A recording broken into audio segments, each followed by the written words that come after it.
Alright, so we're going to show you guys how to work on your Onyx Racing Products hubs today. You're going to need a couple of tools to do these procedures. Your first one being a bearing press kit. You can purchase these from Park Tool Wheels Manufacturing from your local bike shop or favorite online vendor. You'll need a bearing removal kit. We're going to be using a slide hammer for these videos. There's many different types you can purchase.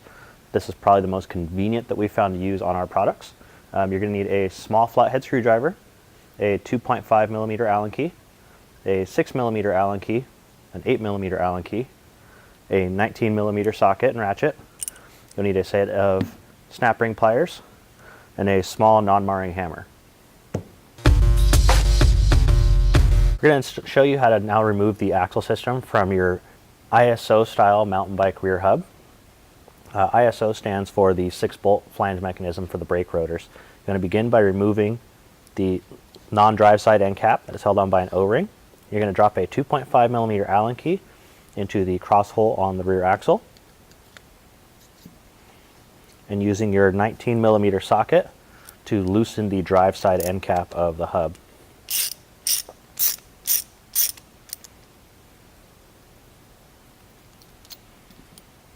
Once that is removed, the axle can now be pushed across the hub via the non-drive side and removed from the hub shell assembly. The free hub body pulls out of the hub with just a firm tug, is held in place by an O-ring and 2 bearings only, so that can be removed by hand.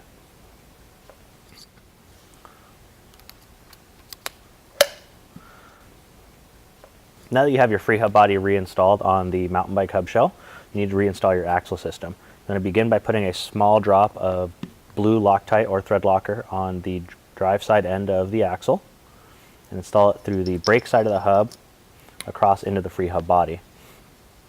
Once you've done that, you'll be using your 2.5 Allen key again to hold the axle through the non-drive side and installing the drive side end cap using your 19 millimeter socket.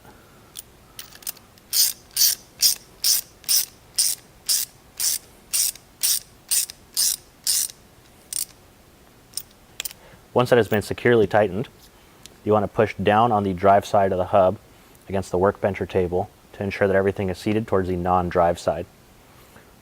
Your next step is to install the cinch nut and bearing preload collar. The mountain bike models do have a small dust ring that will cause the cinch collar to feel tight during install. Once you have tightened the pinch bolt, this will go away. You want to install this with just a light amount of pressure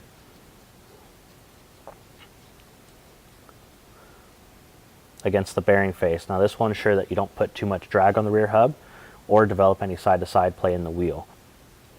There's a small relief on the brake flange of the rear hub to access the pinch bolt for your bearing adjustment collar. Once you have tightened that up, you can reinstall your left hand end cap and the service is complete.